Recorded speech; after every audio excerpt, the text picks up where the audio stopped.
Anong balita? Napatay mo ba yung kalaban mo si TX? Peste. Nakawala sila sa akin. Nakawala! Anong klaseng Terminator ka ba? Oo nga, yun na nga assignment mo, hindi pa nagawa. Paano kung tayo naman ang huntingin nun? Kung bahala. Madaling malaman kung saan sila matatagpuan. Pinahanap ko na sila. Kanino? Doon sa dalawang GRO mo, sina...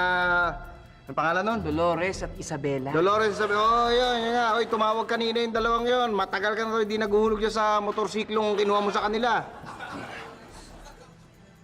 Talagang tinitsahasan ko yung Dolores at Isabela yan. At kung hindi ka raw magbabayad, nako, maririmata na yun. Huwag nila akong gagalitin. Dahil hindi nila magugustuhan ang gagawin ko sa kanila.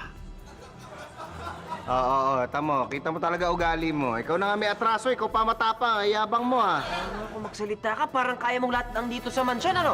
Ako kaya palagan mo, ha? Panahon na siguro para may paglamayan dito sa mansyon ng San Victorias.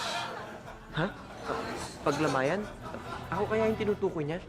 Siguro, tapang mo kasi. Uy, huwag mo na patulan to. Yun na lang trabaho mo. Yung problema natin na tupagin mo. Ano, matatalo mo ba yung si TX? Paano mo tatalunin yun, ha? Just watch me. Basta siguraduhin mo yung trabaho mo, ha? Oo nga. Teka. Bubueltahan tayo nun, sigurado eh. Ikaw ba? Sigurado mong hindi ka nasundan?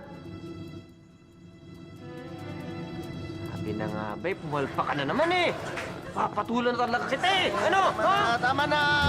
Baka naman hindi siya nasundan. Magunos dili ka. Ano hindi nasundan? Oh. Ayun oh! Asan? Yun! Nako! Ay, naka! Pasok tayo! Tara!